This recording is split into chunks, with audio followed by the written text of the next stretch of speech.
The moment Deborah uttered the words, "My mom is coming for the weekend," a chill ran down my spine. I had heard tales of Belinda's eccentricities, and the idea of her invading our peaceful abode sent shivers through my entire being.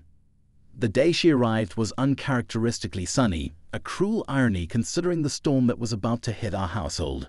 Deborah, with her irresistible charm, welcomed her mother with a warm embrace, seemingly oblivious to the impending chaos. I put on a brave smile, attempting to mask my reservations. As we settled into the living room, Belinda wasted no time making herself at home. She scrutinized every nook and cranny, commenting on our furniture, decor, and even the choice of flowers on the coffee table. I exchanged a silent plea for help with Deborah, who shot me a reassuring look that did little to ease my growing discomfort. Belinda's presence in our home felt like an intrusion, and her every move seemed calculated to test my patience. As I reluctantly offered her a cup of tea, she eyed me with a scrutinizing gaze. "David, dear, I hope you make tea better than you make first impressions." I chuckled nervously, desperately trying to maintain the facade of hospitality. "Well, Belinda, I'll do my best to meet your high standards," I replied, my attempt to humor falling flat. Deborah, sensing the tension in the room, intervened. "Mom, why don't you freshen up? David and I will take care of everything here." Belinda flashed a triumphant smile, clearly enjoying the discomfort she was causing. "Oh, don't you worry, darling. I'm sure David and I will get along just fine." Little did she know this weekend would test the limits of that assumption. As she disappeared to unpack in the guest room, I sighed, realizing that the next few days were going to be a challenging journey through the quirks and idiosyncrasies of Belinda's world. Belinda's visit took an unexpected turn as she unveiled her grand plan, transforming our anticipated quiet weekend into a full-fledged family reunion. As the doorbell echoed through the house, I braced myself for the oncoming tide of relatives. The entrance of not only Belinda but also Caddy, Frank, and Elise was a spectacle. It was as if a surprise party had erupted in our living room without warning. I exchanged bewildered glances with Deborah, who seemed equally taken aback by the unexpected guests. Caddy, Belinda's flamboyant friend, swept into the room like a hurricane, her laughter echoing off the walls. "Oh, darling, your home is positively charming. I can't believe you've kept it hidden from us for so long." I managed a strained smile, not quite ready for Caddy's theatricality. Meanwhile, Frank, a distant cousin with a penchant for corny jokes, joined me on the sofa. "David, my man, how's it going? Long time no see." "Frank, yeah, it's been a while," I replied, my attempts at small talk overshadowed by the realization that our weekend solitude had evaporated. Elise, Belinda's niece, added to the commotion, chatting animatedly about her latest adventures. "Guess what, Uncle David? I just got back from a trek in the Himalayas. The view was breathtaking." Deborah, sensing my discomfort, shot me an apologetic look. "David, sweetheart, I didn't know they'd tag along. Mom just mentioned it casually and, well, you know how she is." I sighed, acknowledging the inevitable chaos that awaited us. "Yeah, I'm starting to get the picture," I muttered, realizing that my vision of a peaceful weekend had unraveled faster than I could have imagined. The unexpected guests had turned our cozy home into a bustling social hub, and I couldn't shake the feeling that this was just the beginning of an unpredictable weekend. The evening descended into a chaotic symphony of clinking cutlery and animated chatter. Belinda's unexpected guests had multiplied, and our cozy dinner table now accommodated more people than our small dining room could comfortably handle. As we sat down to what was supposed to be a quiet family dinner, the room buzzed with conversations that crisscrossed like tangled strings. Frank, always the joker, couldn't resist the opportunity to add a dash of humor to the chaos. "David, my friend, do you think the table will hold all of us? It might be first dinner in history to end with a collapsed dining set." I chuckled nervously, hoping that the table's legs held their ground. Meanwhile, Caddy, the vivacious friend, complimented Deborah on the meal with an exaggerated flourish. "Darling, this is positively divine. You must give me the recipe. I simply must recreate this masterpiece at my next soiree." Deborah, trying to navigate the social storm her mother had brewed, managed a polite smile. "Thank you, Caddy. It's just a simple family recipe." Belinda, seated at the head of the table, looked around with an air of satisfaction. "Isn't this lovely, everyone? A weekend filled with family, friends, and delicious food. Just what we needed." I exchanged a glance with Deborah, silently communicating the mounting pressure we felt. The atmosphere at the dinner table was a mix of forced cheerfulness and unspoken tension. Trying to lighten the mood, I engaged Elise in conversation. "So, Elise, the Himalayas, huh? That sounds incredible. What made you decide to embark on such an adventure?"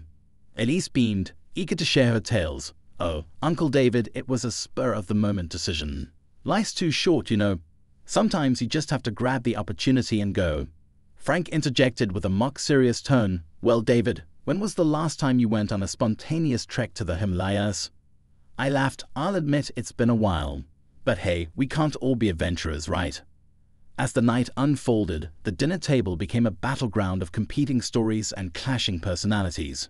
Little did we know that the real dilemma was yet to come, a family reunion on the brink of spiraling out of control. The following morning brought a sense of urgency as Deborah and I realized the impending chaos had to be addressed. We needed a solution before our home turned into a chaotic circus tent. Seated in the living room, we broached the delicate topic with Belinda, whose sunny disposition seemed impervious to the storm brewing in our hearts. "Mom, we were thinking," Deborah began tentatively, "maybe we should consider putting up the extra guests in a nearby hotel.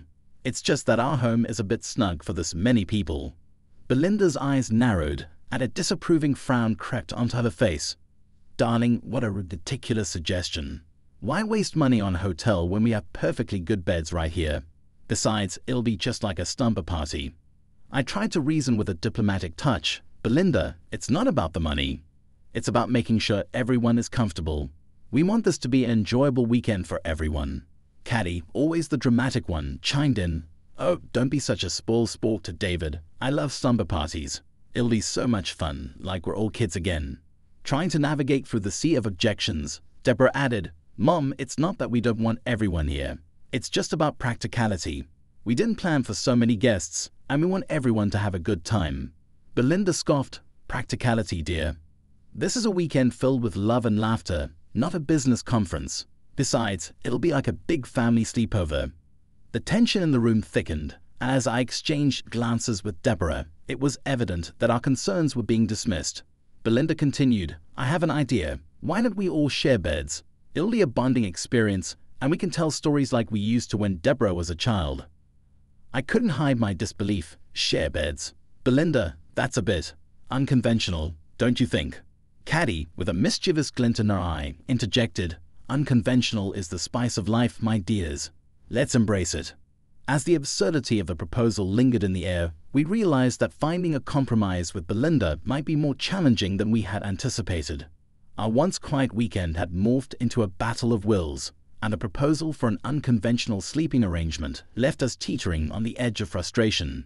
Belinda's proposal for bed sharing hung in the air like a daring challenge, pushing the limits of our hospitality.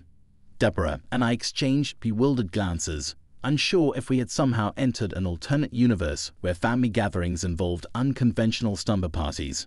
Caddy, sensing the unease, tossed her head back with a boisterous laugh. "Oh, what a splendid idea, Belinda. Bed sharing is so intimate. We'll be like one big happy family." I struggled to find the right words. "Well, it's just, we didn't quite anticipate this when we agreed to a weekend visit.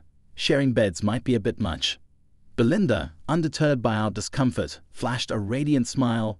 "Darlings, it's not about the beds. It's about creating memories. Besides, we've all slept in close quarters before. What harm could it do?" Caddy added with a theatrical flourish, "David, my dear, life is too short for conventionalities. Let's break free from the shackles of societal norms and embrace the extraordinary." Deborah, sensing the tension, attempted a diplomatic approach. "Mom, we appreciate your enthusiasm, but sharing beds might not be practical for everyone. Maybe we can find a compromise, like rearranging sleeping arrangements or considering nearby accommodations for some." Belinda sighed dramatically. Compromises. Where's the adventure in that? In my youth, we slept under the stars with nothing but a blanket and the whispers of the wind. This will be an experience to remember." I couldn't help but shake my head, realizing that Belinda's definition of a memorable experience was drastically different from ours.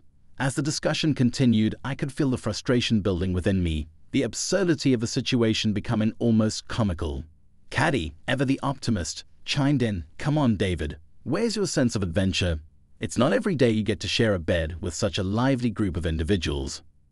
I glanced at Deborah, silently pleading for a lifeline, but she too seemed caught in the whirlwind of her mother's eccentricities. The proposal for bed sharing lingered like an awkward dance, leaving us teetering on the edge of an unconventional family weekend. Little did we know, this proposition was just the beginning of a series of events that would push us to the brink, testing the limits of familial bonds and the definition of a memorable weekend. The absurdity of Belinda's bed-sharing proposal left me with a lingering sense of frustration. As I paced the living room, a mischievous idea began to take shape in my mind. A plan to turn the tables and inject a dose of chaos into her meticulously planned weekend. I called my friend Maverick, known for his unpredictable and playful nature. Maverick, I need your help with something. Belinda has turned our home into a chaotic social gathering, and I've got to do something about it. Maverick, always up for an adventure, responded with a laugh. David, my man, you've come to the right person. What's the plan? I explained my desire for revenge, describing the chaos that had ensued since Belinda's arrival. Maverick chuckled. I'm in. Let's give them a taste of chaos they won't forget. The next day, as Belinda and her entourage reveled in the living room, Maverick arrived with a group of unruly children from a nearby orphanage. Their playful laughter echoed through the house, catching the attention of everyone present. Belinda looked around, trying to make sense of the sudden intrusion. What on earth is going on? Deborah, did you invite these children? Deborah, with an innocent smile, replied, Oh, Mom, surprise. I thought it would be wonderful to have some lively children join our weekend. They're from a local orphanage, and we wanted to share our joy with them. Belinda's expression shifted from confusion to disbelief. Children, in my weekend retreat. This is preposterous. Maverick, with a sly grin, added, Come on, Belinda. Life's too short for predictable weekends. Let's embrace the unexpected. As the children explored every nook and cranny, curiosity gleaming in their eyes, Belinda's carefully planned weekend spiraled into delightful chaos. Caddy, attempting to maintain her composure, remarked, Well, this is certainly an unexpected twist. A touch of spontaneity never hurt anyone, right? Frank, always quick with a quip, added, David, my man, you've outdone yourself. This is a true adventure. I couldn't help but smile, watching as the chaos unfolded. The once orderly weekend became a tapestry of laughter, confusion, and unexpected joy. Maverick whispered, Revenge is a dish best served chaotic. As the day progressed, I realized that our plan had not only disrupted Belinda's meticulous agenda, but also brought an element of spontaneity to a weekend that desperately needed it. Little did I know that this chaotic adventure would set the stage for an unpredictable turn of events in the chapters to come. The sunlit Saturday morning brought with it the sounds of children's laughter and the pitter-patter of tiny feet as the unruly bunch from the nearby orphanage invaded our once peaceful home. Belinda's grand weekend plans had taken an unexpected detour into delightful chaos. As Maverick's plan unfolded, the living room transformed into a playground of joy and mischief. Deborah, relishing in the chaos, approached Belinda with a mischievous smile. Mom, surprise.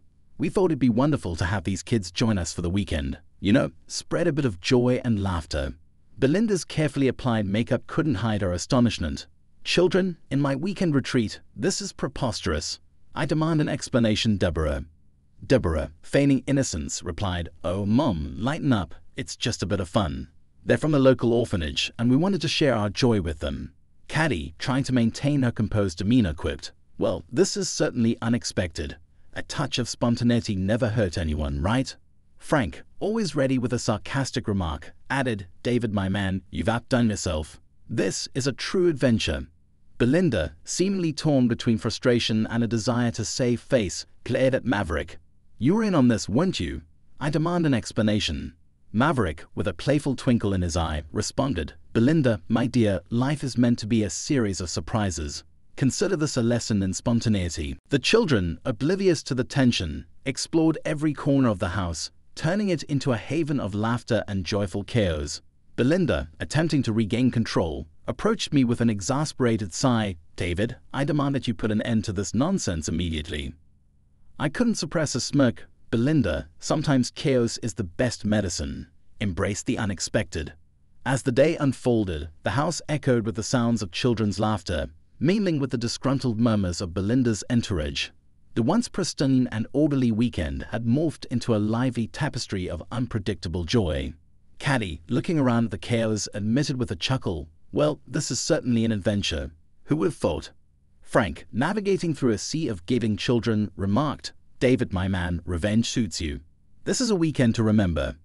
Little did we know that the unruly destruction caused by Maverick's plan would set the stage for an unpredictable turn of events, testing the bonds of family and friendship in the chapters yet to come. As the chaos of the orphanage children infused our home with laughter and vibrant energy, I decided to step back and observe the unfolding scene. Belinda, frustrated by the unexpected turn of events, looked at me with an expression that oscillated between irritation and resignation. "David, this is outrageous. I demand that you do something about this immediately. These children have turned our home into a circus," Belinda exclaimed, trying to maintain an air of authority. I offered a nonchalant shrug. "Belinda, sometimes life throws us surprises. Embrace the chaos and you might find joy in the unexpected." Unconvinced, she huffed and retreated to a quieter corner of the house, leaving me to enjoy the symphony of laughter and giggles that echoed through the rooms. Later that evening, as the sun dipped below the horizon, I received a call from Belinda. "David, I've had enough of this circus. I won't tolerate it any longer. We're checking into a hotel." Suppressing a smile, I responded, "Belinda, if that's what you think is best, go ahead. I'm sure the hotel will provide a quiet and serene atmosphere for the weekend you envisioned." With a sense of victory, I watched as Belinda and her entourage packed their bags, escaping the uproarious scene in our home. The laughter of the children continued to resonate, creating an atmosphere of joy that contrasted sharply with the departure of our unexpected guests. As the door closed behind them, Deborah approached me with a twinkle in her eye. Well, that was quite the adventure. I must say, Maverick's plan worked like a charm. I chuckled. Indeed, it did. I never thought a weekend with children from the orphanage would be our salvation. Deborah suggested, "Since the house is now free of chaos, how about we spend the night at a hotel ourselves? A quiet, child-free night might be just what we need." The idea appealed to me, and we decided to turn the tables on the chaos, seeking solace in the serene confines of a hotel room. In the comfort of our temporary retreat, we found ourselves immersed in a quiet laughter that echoed in the peaceful ambience of the hotel. As we savored the tranquility, I couldn't help but reflect on the unpredictable turns of the weekend. Little did we know that amidst the laughter in a hotel room, the bonds of family and love would be reaffirmed, setting the stage for a new chapter in our lives.